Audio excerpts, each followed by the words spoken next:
Morning kalapatids. Ito na naman ang inyong kakwento na si Kuya Ranz.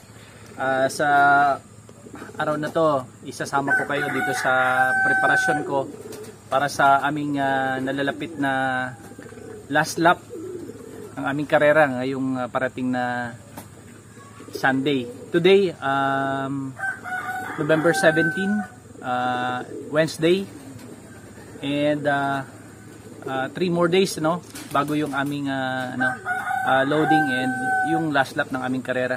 Yung karera namin is approximately 400 kilometers away.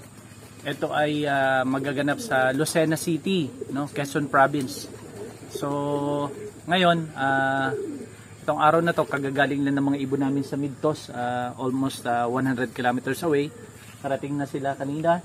And ngayon, before I go to work, ire-ready ko lang yung kanilang pagkain.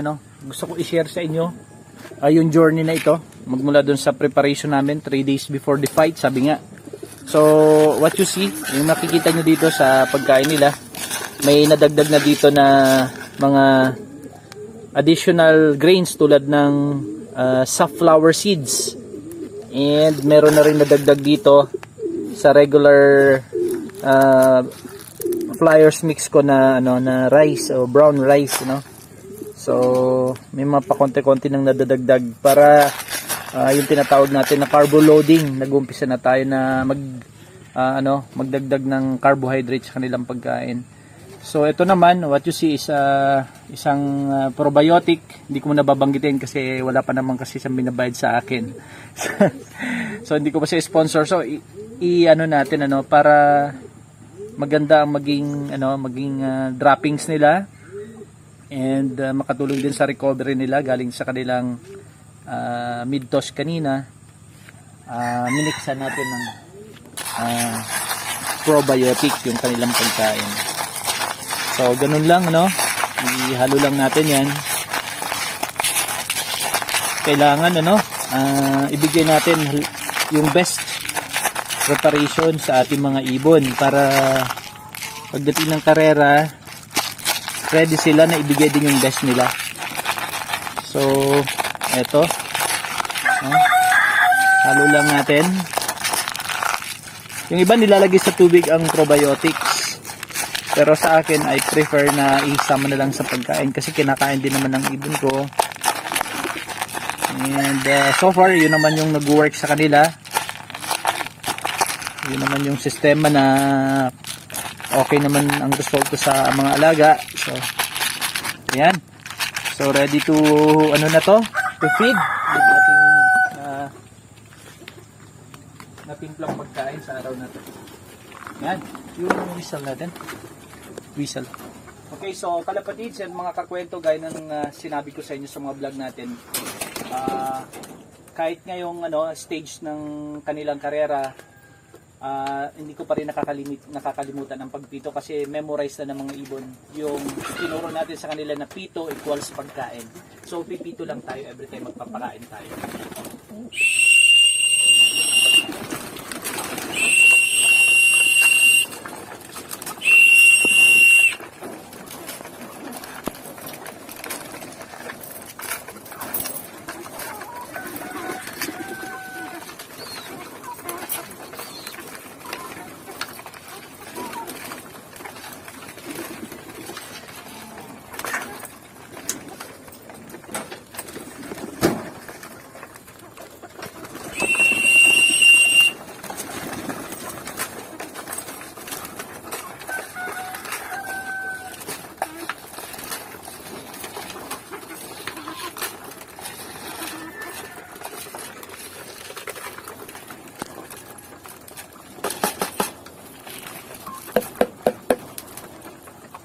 Yan kapatid, mga kakwento, yung aking sistema para sa preparasyon sa karera.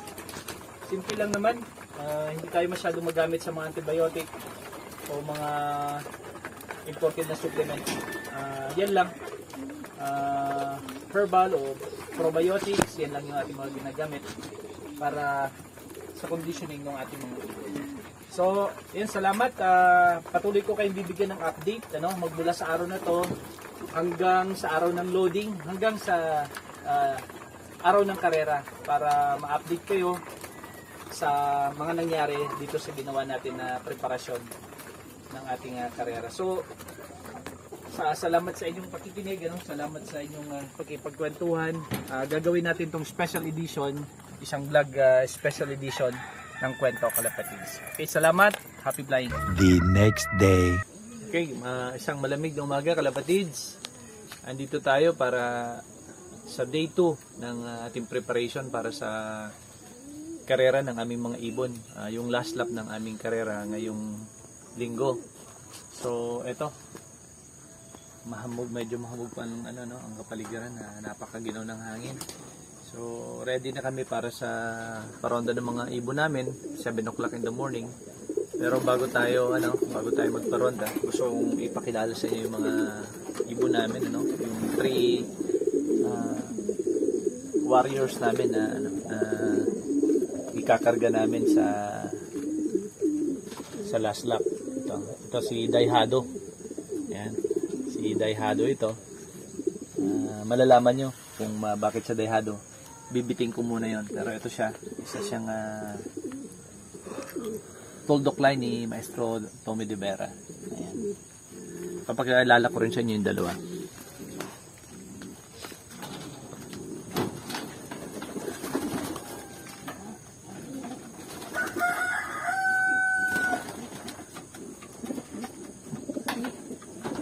Ito naman, mga kakwento. Ito si Purdy. Si Purdy ay actually ang pinakabata sa team. Hindi pa siya nagpapalit ng pakpak kasi may higit 4 na buwan lang ang edad niya. Ayan, papansinin nyo, talagang super young bird dito. Pero so far, siya yung pinaka magandang performance sa tatlo kasi lagi siyang first clacker sa law.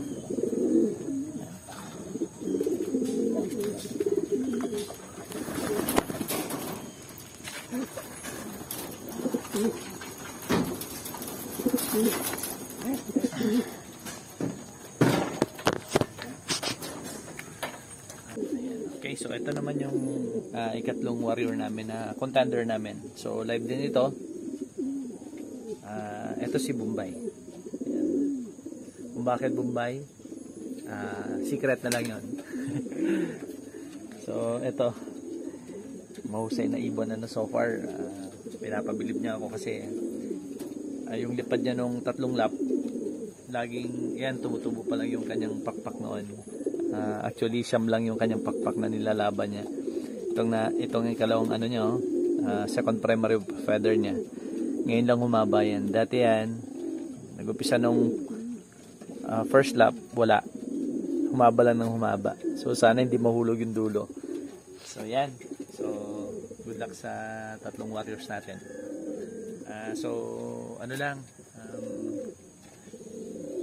Pabalitaan namin kayo sa mga happenings ng karera. Everyday hanggang sa araw ng karera. Okay?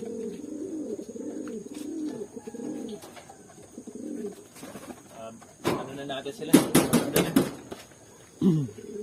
Maulan na natin sila mga kalapatids, Simulate natin yung ginagawa din sila. Ulit natin. Natin sila pakawalan. Singin natin sila, Ganyan din ang ginagawa natin sa traffic. So, alam na nila ngayon na, pwede na sila. Kasi yung sign na pagkakulan na sila, nagawa na natin. Ayan, pwede na sila, papakita na sila ng eagerness na lumabas. So, ready?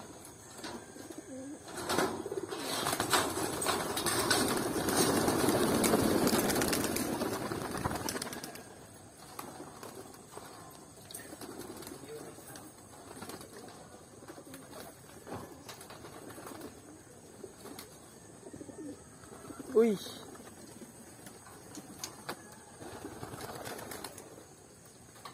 Early the next morning. Isang malamig na umaga, mga kakwento. Andito tayo, day 3 ng ating conditioning, pointing para sa nalalapit na last lap ng karera ng aming winter race. Today is Friday. So bukas loading namin.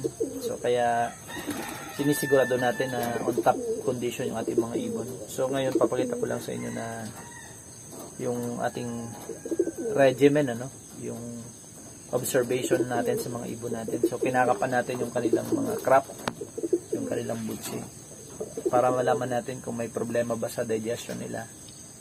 And in-inspect din natin yung kanilang yung kanilang balahibo, yung kanilang katawan, para makita natin yung condition nila. Even yung kanilang beak, para makita natin kung ano ang state ng health ng mga ibon. So kagabi nagkaroon ng kaunting paggagamot ng tumutubo na pax, bulutong, itong si Bombay. So sana maging okay siya by Sunday. At ayan siya. Check din natin yung mga kasama niya. Ito si Ferdy, kanina ko pa hinuhuli, ayaw magpahuli sa akin. Ito yung laging first dropper ng aming club, ng aming loft. Si Ferdy. Ayan, okay yan, digestion niya. Check natin yung kanyang beak. Pink na pink pa rin. Na tayo makita, and maganda pa rin yung pangangatawan niya. Siya ang youngest sa lahat, mahigit 4 na buwan lang siya. Wala pang nahuhulog na primary feathers niya hanggang ngayon. Nag-uumpisa pa lang actually doon. Pero matatapos ang karera, and I hope magpakita ng magandang result at makita lahat yung mga pinaghirapan niya. Ayan. Isa na lang, nasa kabila.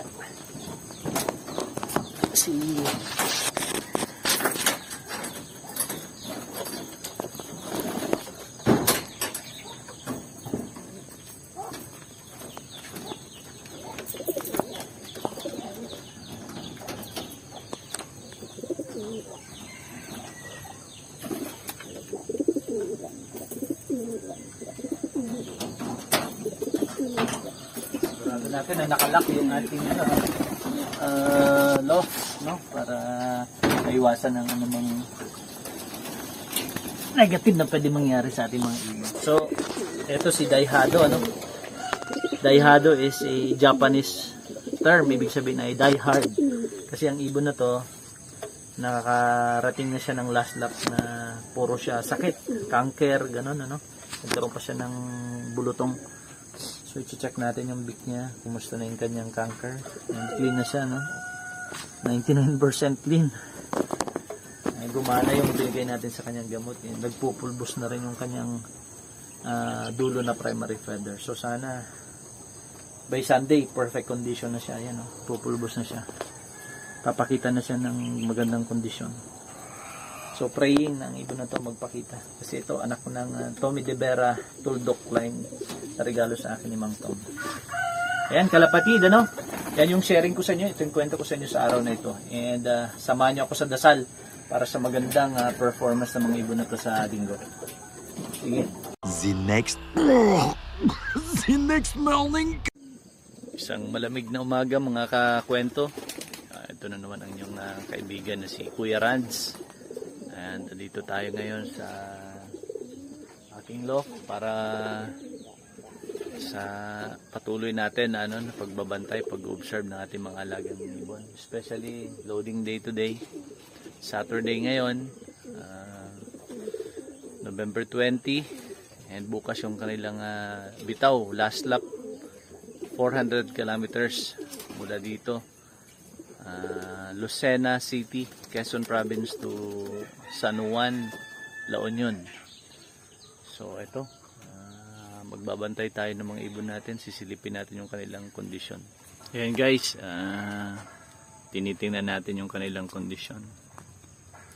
Yun, pinupukusan ko ng camera. Yan si Ferdy, in short for Perdible. Kasi napakaliit siya na ibon sa lahat ng ibon ko, pero napakatinik niya. Siya lagi ang first dropper ng aking loft. Ayan. Tapos yung nasa itaas naman, lagi na lang nagtatago sa kanyang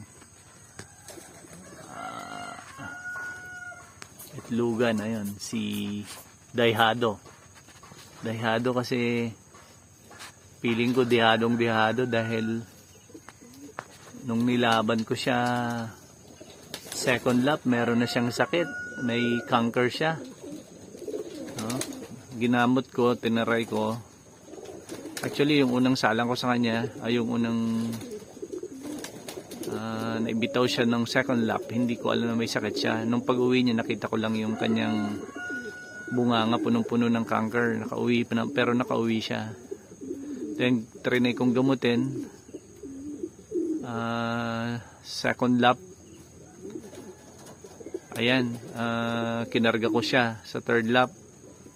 Umuwi naman siya, clock pa rin. So, ngayon, last lap na, fourth and last lap, tingnan natin, ano? Kasi malinis na rin yung kanyang cancer. Sana magpakita siya ng maayos na resulta.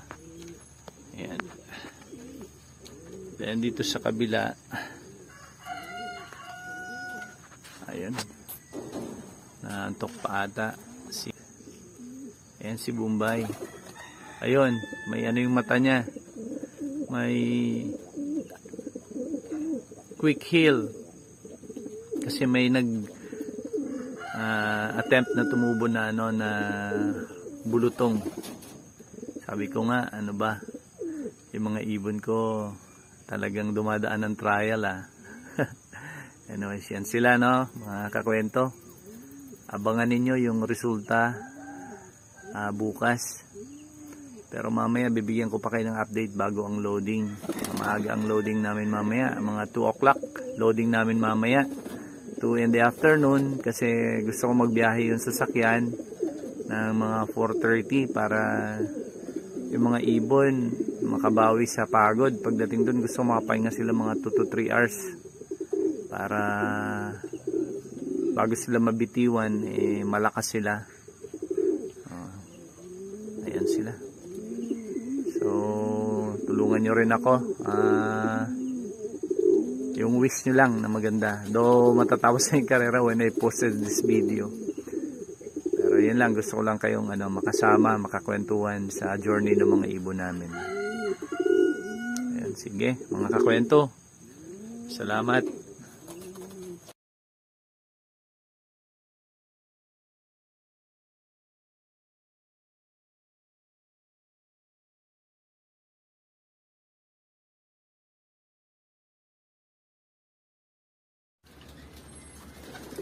Magandang at mapagpalang araw mga kalapatids. Ito na yung pinakihintay natin na time o sandali. Ito po yung aming champion na ibon. Siya po ang nag second overall ng karera namin, yung aming winter race. Last lap po kanina sa Lucena City. And despite po ng kanyang accomplishment na nag second overall siya, para sa akin siya pa rin ang first overall. Ikikwento ko sa inyo kung bakit. Dahil ang ibon na to sobrang special po. Tingnan nyo po yung mata niya. Ang mata niya po ay tinubuan pa ng pax o ng bulutong. Sinunog pa namin yan bago yung karera para lang hindi lumaki. So antayin nyo po yung kikwento ko na naging performance at naging struggle ng ibon para makamit niya po yung kampyonato, being the second overall young bird category po ng aming karera. So ito po si Lucky 9. Lucky 9 o si Bombay, pero I would rather call him Lucky 9 dahil sa kanyang performance. At antayin niyo yung kwento ko. Salamat mga kalapatids. Okay, isang magandang gabi sa inyo mga kalapatids, mga kakwento. Ito na naman ang inyong kakwento, ang inyong Kuya Rands. Sabi ng anak ko, bawasan ko na raw yung Anyways, masaya ako na kwentuhan kayo.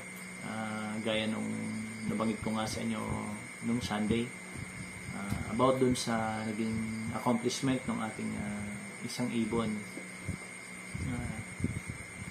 Exciting ako na ikwento sa inyo.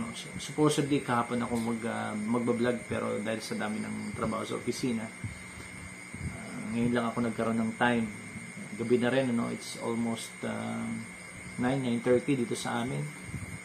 Sa Pilipinas, ano, para to all friends and viewers watching from abroad. Thank you. Today is Tuesday here in our country, here in the Philippines, and thank you for watching this channel. Anyways, yun nga, sabi ko mga kalapatids, gaya nung aking pangako, ikikwento ko sa inyo yung naging journey ng ating ibon, ano, si Lucky 9, no? Lucky 9. Interest, ano yun, ano, na kaka-curious o naku-curious ba kayo na bakit Lucky 9, ano? So, yun na ano, ng mga kakwento. Nanalo yung ibon natin nung Sunday sa isang 4 Derby Laps race namin dito sa La Union, yung United La Union Association of Pigeon Fancier or ULAP winter race 2021. Yung first lap namin ay sa Bulacan, second lap sa Antipolo, Rizal, third lap sa Calamba, Laguna, and yung last lap na sa Lucena City sa Dalahican Port. Using the Google Map, approximately 400 kilometers yung sukat namin doon.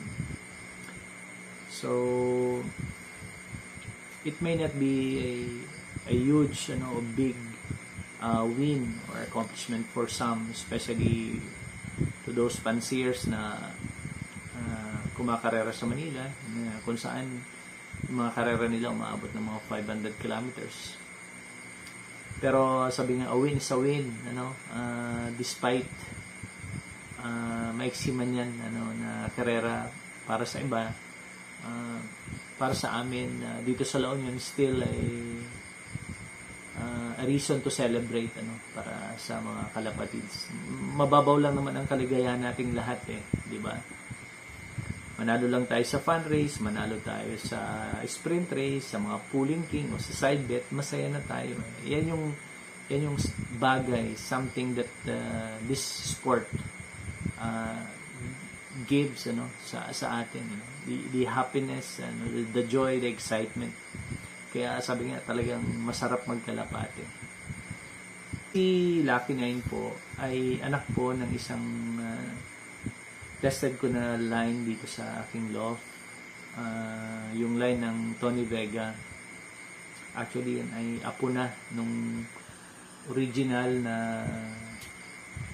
Tony Vega solo MacArthur champion. So, yung ibon po na yan ay nakita ko yung kanyang potential during the first 4 trainings na ginawa ko sa kanya. Single toss, yun yung una kong gustong i-share sa inyo.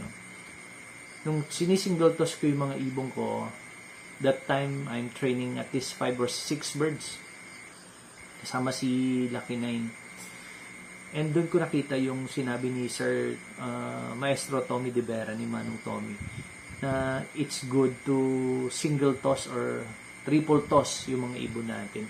Kasi you are able to observe yung character nila, yung style nila. Pag pinalipad mo sila na isa-isa or 2 o 3 lang sila. And I really saw yung kakaibang estilo ng paglipad nitong si Lucky 9 that time. Every time na papaliparin ko yung mga ibong ko noon, nakikita ko yung kakaibang gigil nung kanyang pakpak. Every time ikakampay niya yung pakpak niya, talagang andun yung forceful na pag ng pakpak niya. Sabi ko, something in this bird. Ang isa pang napansin ko kay Lucky 9 noon, lahat nung tinitraining ko, 6 birds na pinapakawalan ko isa-isa. Every 15 minutes, pinapakawalan ko sila. Siya lang yung isang beses lang sa 4 na beses na pag single toss ko sa kanila, ang dire-diretso ang lipad. Siya lang yung hindi iikot. para bang alam na niya kung saan talaga siya uuwi. Iba-ibang ano yun, area yung pinagpapaliparan ko sa kanila noon, going north. Siya lang yung talagang, again, forceful yung pakpak pag kumampay. And siya yung parang hindi naghahanap na. Alam na niya kaagad. So that's something that I observe dito kay Lucky 9. And sabi ko, ito may ano tong ibon, may sinasabi parang na nagkaroon talaga ako sa kanya ng interest dun sa mga pinakita niya. That's one thing that I want to share. So, importante talaga yung single toss. Isa pang bagay na natutunan ko po dito sa karera na to ay yung kahalaga ng mid toss. I know for a fact na mid toss is important. Way back 2017, na-try ko yung mid toss talaga. Yun yung time na nagkakarera kami ng norte. No? Nakita ko talaga yung ganda ng dinulot na epekto ng mid toss sa karera. And I was actually inspired to do again yung sistema na yan. For some time, in-stop ko yan eh. But when I watched the vlog of Manong Tommy De Vera, sabi ko, ay, try ko uli na mag-mid toss. So, indeed, yun ang ginawa ko together with some of my close friends sa club. So, ang ginawa namin, I designed the distance, Pinili ko na ibitaw sila ng 90 to 100 kilometers away from our loft. Yun yung hinanap ko na breaking point o mid toss point. And every Wednesday, binibitaw namin yung ibon na yon o yung mga ibon namin doon sa mid-toss point na yon. Tatlo kami na magkakasama na kino-coordinate ko every Monday, every Tuesday, inaabisohan ko na sila, ready na kayo. Early morning, nag-hire kami ng isang kaibigan na motorcycle driver and truck driver namin. So, pipick upin niya yung ibon namin ng Tuesday night or early morning ng Wednesday. Gigising kami ng alas 3 ng madaling araw, Sacrifice, mga kalapatids, mga kakwento. So, pick upin niya and then bibiyahe siya ng more than 2 hours dun sa mid-toss point. And yun. It really worked yung sacrifice na ginawa namin sa mid-toss. Because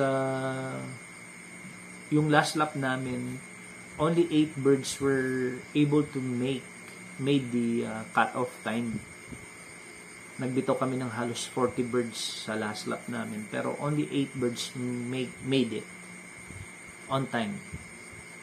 700 yung aming 700 mpm yung aming cut-off time, and 8 lang yung talagang pinalad na makaabot. Ayan. So, and I believe na it's because of the mid-toss system na ginawa namin. Bakit ko nasabi? Kasi yung mga kasama ko, lahat kami nakapagpa-uwi. Yeah. Fortunately, ako nga lang yung mataas ang speed. Yung dalawang kasama ko, yung isa nakapasok din na 800 something at ang speed, and the other one medyo hindi sinuwerte, pero nakaupa rin ibon niya 600 plus mpm ang speed. So, the rest na hindi nagmi-mid-toss, I have friends na I tried na isama pero ayaw sumama. Unfortunately, hindi sila pinalad. And sabi ko nga, totoo nga yung mid-toss, tama si Manong Tommy. It really worked. So, mga kalapatids, mga kakwento, lalo sa mga baguhan, wag yung isara ang inyong kaisipan. Subukan nyo lahat ng mga bagay na pwede nyong masubukan sa pag-iibon, especially mid-toss. Ayan. So, that's one lesson na natutunan ko po sa karera. Another thing ay yung tiwala sa sistema. That's one thing that I also learned from this experience. yung tiwala, ibig sabihin ay from day one, magmula nung nagkarera ka, training day hanggang derby, kung ano yung plinano mo, yung race plan, then stick to it. I'm not saying 100%, no, na yun na, but I would say 90-95% you have to follow your plan. Sundan mo talaga kung anong inumpisan mo na strategy o sistema. And exactly yun ang ginawa ko. Nagkaroon ako ng konting adjustment pagdating sa feeding, no. I incorporated yung mga natutunan ko kay Manong Tommy De Vera. Dinagdag ko doon sa dati kong sistema yung natutunan ko kay Sir Willie Ang. Sir Willie Ang, thank you. And yung natutunan ko rin kay Sir Tony Vega. So, kinumbine ko lang yung mga bagay na yun. But basically, yung bottom line ng aking sistema ay andun, 90% nung ginagawa ko dati, yun na-retain ko yun. Dinagdagan ko lang yung mga bagong kaalaman na natutunan ko dun sa ating idolo na si Manong Tommy. So, and perhaps it worked, dun sa, naging resulta ng karera. So, ganun, honestly speaking, ito experience ng marami na. Pagdating natin talaga ng mga last lap or second to the last lap, doon na tayo natutukso. Doon tayo natutukso na baguhin yung sistema natin. Yung we sometimes question, baka kulang yung aking preparasyon, baka kailangan ko ng ganitong gamot.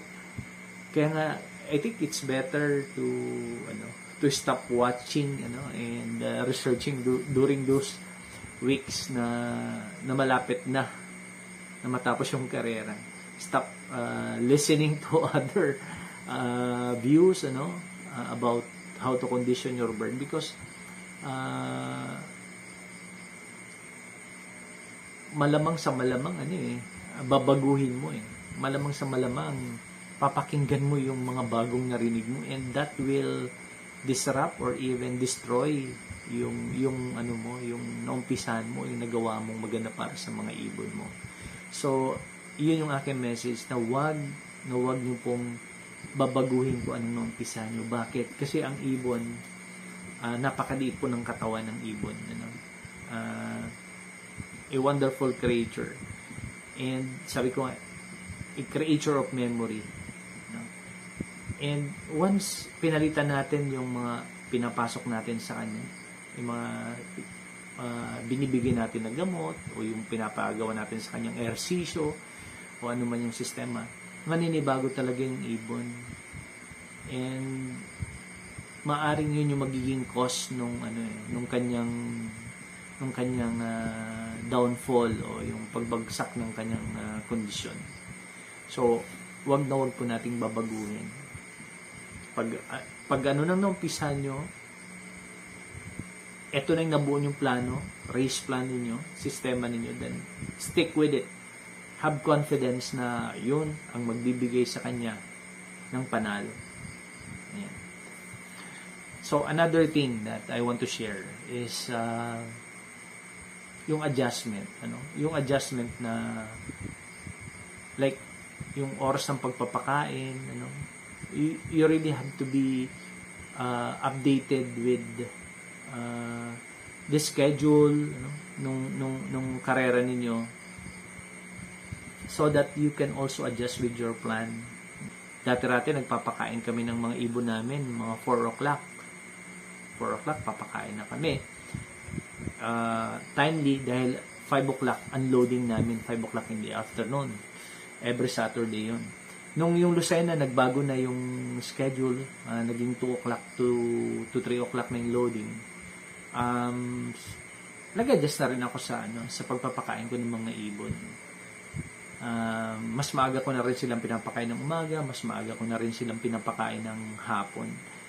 Para pagdating ng loading day, na sila, hindi na sila maninibago So, ganun, kailangan ang ibon, wag mong bibiglain. And always be updated with the schedule para maka-respond ka doon sa sa changes, and yung ibon mo rin sumabay din. So that's another tip na pwede kong i-share sa inyo mga kalapatids. And ano pa ba ang pwede kong i-share base dun sa experience na yan? Siguro one thing na gusto ko rin na i-share sa inyo is to never forget to acknowledge those people who help you, maliit na bagay, malaking bagay, wag natin kakalimutan yung mga idol natin, yung mga tao na tumulong sa atin doon sa narating ng ating karera ng ating mga ibon. Sabi nga ang taong di marunong lumingon sa pinanggalingan ay walang mararating, ay di makakarating sa kanyang paparoonan. I think there's truism in that. May katotohanan yun. Until now, yung bagay na yun ay hindi pa pwedeng magbago. So, pasalamatan natin yung mga nagbigay sa atin ng ibon, kung nabigyan tayo, mga tao na nag-coach sa atin, mga tao na katulong sa atin. Ang buhay ay isang, sabi nga, parang gulong lang, It turns. Sometimes you're on top, sometimes you're down.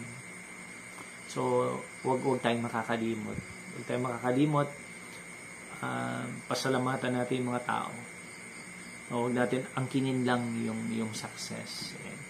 So, yun yung mga bagay na natutunan ko dito sa karera na ito. And I hope nakatulong sa inyo yun. Lalo na sa mga kalapatids ko na mga bago nag-iibon. I hope those lessons could help you to improve and become a champion someday. So ngayon naman ang isi-share ko sa inyo before I end this vlog, dahil mamaya may biyahe pa ako. I have to go to Manila and Santo Tomas, Batangas para sa work related na duty natin. It's already 10 o'clock and by 12 o'clock I'll be traveling to Manila.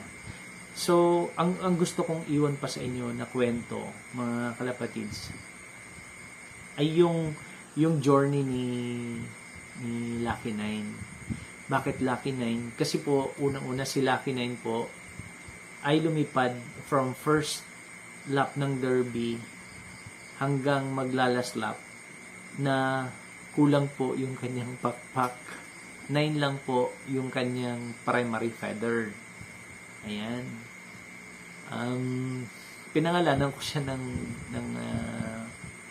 Indiano na pangalan, pero I eventually change it kasi sabi ko mas bagay sa kanya yung Lucky 9 kasi talagang parang swerteng-swerte lang talaga na despite na kulang yung pakpak niya, masakit, alam natin yan, masakit ang pakpak ng kalapati pag tumutubo, and ayaw nilang ihataw yan, pero in his case wala siyang pakialam So Lucky 9, yun yung reason kaya ko siya tinawag na Lucky 9. And also, syempre, nagbigay siya sa atin ng luck. Even yung last lap nga, I was behind, meron akong side bet na kasama sa club.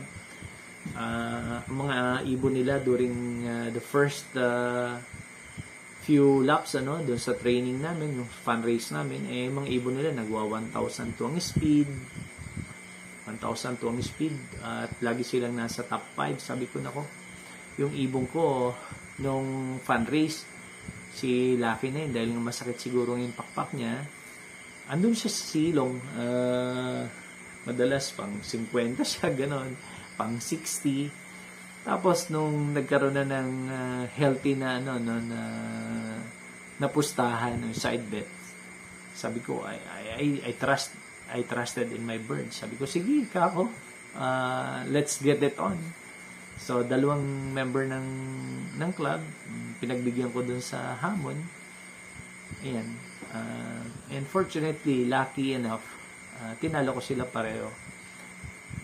Kasi ang usapan lang naman namin doon sa bet namin, kung sino sa mga ibon namin ang may highest rank after the last lap, after the computation of the race results. So, siya ang mananalo. And yun, nasaswertan nga natin, kaya Lucky 9 talaga si Lucky 9. Ayan, si Lucky 9 may isang reason pa bakit Lucky 9. Gaya nung napanood nyo sa first part ng itong vlog, ay nagkaroon nga siya ng bulutong or pax sa mata niya, left side ba. So tinubuan siya Friday morning, nakita na ng anak ko, and sabi ko, nako, paghapon akong torete sa opisina, anong gagawin ko para yung ibon ko lumaban ng maayos?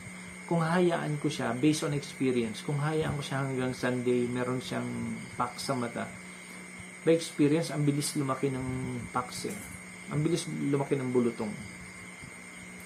So Friday night, I decided, bumili ako ng nung hapon, bumili na ako ng Quick Heal. Naganap ako ng pamaso na katol. And I decided with my son na sunugin na lang talaga. It's really painful. Awang-awa ako sa ibong ko, sinusunog ko yung talukap ng mata niya sa bandang itaas. Wala akong magawa kasi sabi ko, it's the lesser evil. Ito lang yung alam kong masakit. Maaring hindi siya makakita ng maayos, but mas mabuti na yon kesa naman totally pumikit yung mata niya during the race. So yun yung ginawa natin. Kaya yung ibon, punong-puno ng yung kanyang mata ng Quick Heal, and halos nakapikit pa din nung pagka-uwi niya galing ng karera. So indeed, that bird is really lucky, no, na nakauwi at nagpakita pa ng magandang resulta. Kita niyo naman yung talon ko kanina, no, kasi nung time na yon ay wala pang young bird na nakaklak. I was the only young bird, YB lap winner, kasi siya, dalawang old bird, then siya. Ayan. So tuwan-tuwa ako kasi sabi ko, nako, magiging first overall na siya pag nagkataon. But unfortunately, may nakasingit, yung nakasingit sa kanya, actually mataas ang ranking noon. Number 2 siya nung third lap. Isang kaibigan din, si Mautihano. At nung sumingit yung ibon niya, 765 ating speed. So, takbo ko, kuha ko ng calculator, kinumpute ko kaagad yan. Sabi ko, nako, patay. Nasingitan tayo ni Mao. But still, I'm happy. I'm happy because ano pa ba ang masasabi ko sa performance ng ibon ko? Wala akong masabi para hindi ako maging masaya. Regardless na hindi siya yung nanalo doon sa overall ranking. Masaya ako. Kasi yung ibon ko, nagpakita siya, ginawa niya yung best niya. Despite, against all odds, sabi niya, mula training, mula derby, he's really against all odds. Ayan. And just to share with you sa inyong mga kakwento, hindi sayabang, and I'm not trying to get the credit away from my friend and fellow fancier na si Brother Mautihano. Siya yung ating overall champion, first overall champion. Wala akong hindi ko gustong kunin yung kanyang karangalan, but just want to share with you na yung ibon niya actually is the son, the son o anak ng aking ibon na shinare ko rin kay Mau. And lucky enough, yung kanyang first overall champion. And I think 2 or more na anak noong blue bar na hen na yung binigay ko sa kanya ay nagtapos lahat ng Lucena, nag-overall champion. At hindi lang yon yung overall champion, first overall champion niya, I think 3 times lap winner din. So yung aking ibon ay lumaban sa nilabanan niya yung ibon ko rin, parang ganun. So masaya ako. Masaya ako sa naging resulta ng karera namin. Well, congratulations sa aking kalapatid si Bro Mau. A very humble guy. Magaling talaga yan, lalo na pag mga sprint race. Ayan. So, yun yung gusto kong i-share tungkol dito kay Lucky 9. And I hope na enjoy niyo yung as much as I enjoy yung karera, I hope na-enjoy nyo rin yung sharing ko sa inyo, yung kwento ko sa inyo. And I hope this will serve as inspiration to all na huwag kayong mag-stop sa pag-iibon. No? Keep on sa mga baguhan, sa mga kabataan. I think this is the better option, ano? Yung pag-iibon kaysa yung malulung kayo sa mga online games. Dito matututo kayo ng kasipagan, dito matututo kayo na maghanap ng pera kasi kailangan yung pakainin yung mga ibon ninyo. And this is a healthy sport. So I encourage everyone na subukan yung pag-iibon. Ayan.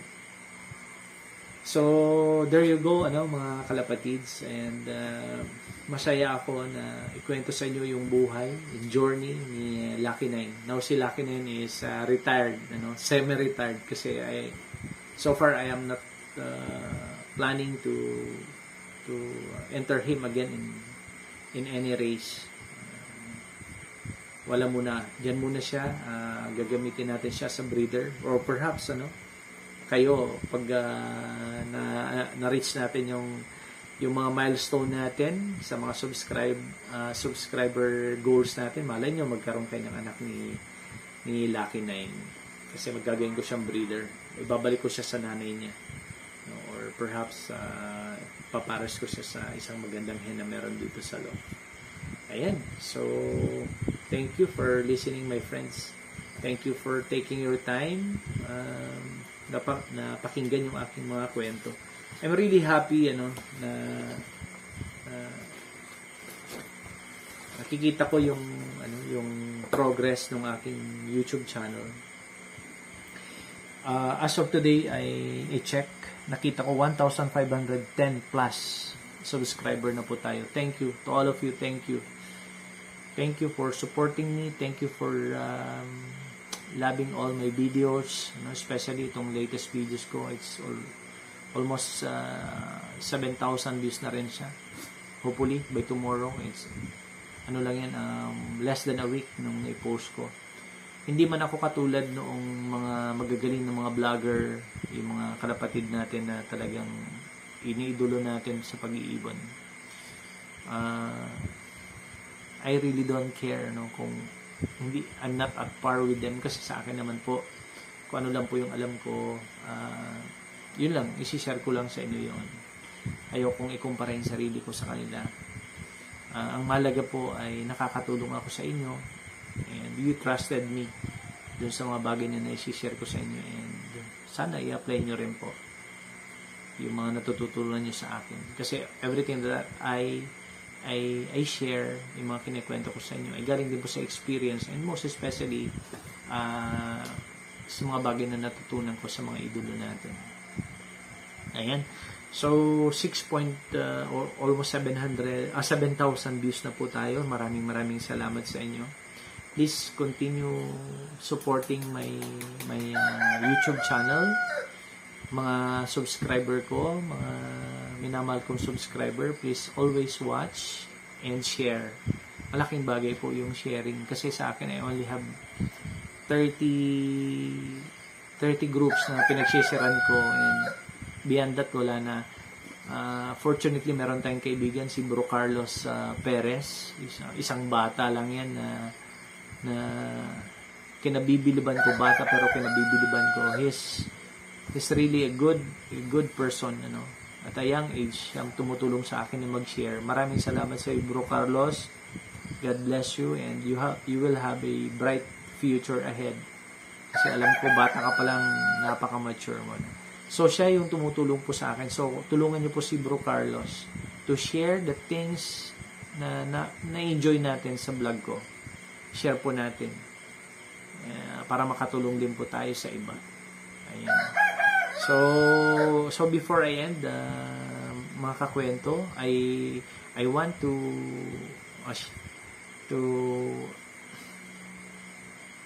express my appreciation to out sa'yo, Ben Javer Ineria, Edgar Alaraz, Luel Novella, Kenneth Kabkaban, Ryan Simple Vlog, Shout out sa'yo, bro. Shout out. Shout out. RFK Walastiklo, Chito Abalos, Michael Badal, Orlando Acar, Arvin Ayan Reborn, Unknown Line. Shout out sa'yo. Kakwento Ray Villacentino, Jerwin Santos, Harold Tibilov, Romy Dimaon. Shout out sa'yo.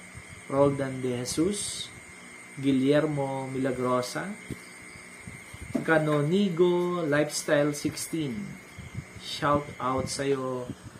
Kakwento Kenneth Maglana, RB Elalof, DGR Love TV, Skeptron YouTube channel, YTC, and the last but not the least for this vlog, shout out sa iyo, bro, Elton Mosquera. Yeah. So, maraming salamat sa inyo mga kakwento. I hope na-enjoy ninyo yung vlog natin. And mag-iingat kayo palagi. Keep on doing things na nag-i-enjoy kayo. Basta wag abuso. Mahalin natin yung ating ginagawa. And that's the key to success. Ayan. So maraming salamat sa inyo. Mag-iingat kayo lagi. This is your Kuya Rans, your kakwento. Mahal ko kayong lahat. Happy flying.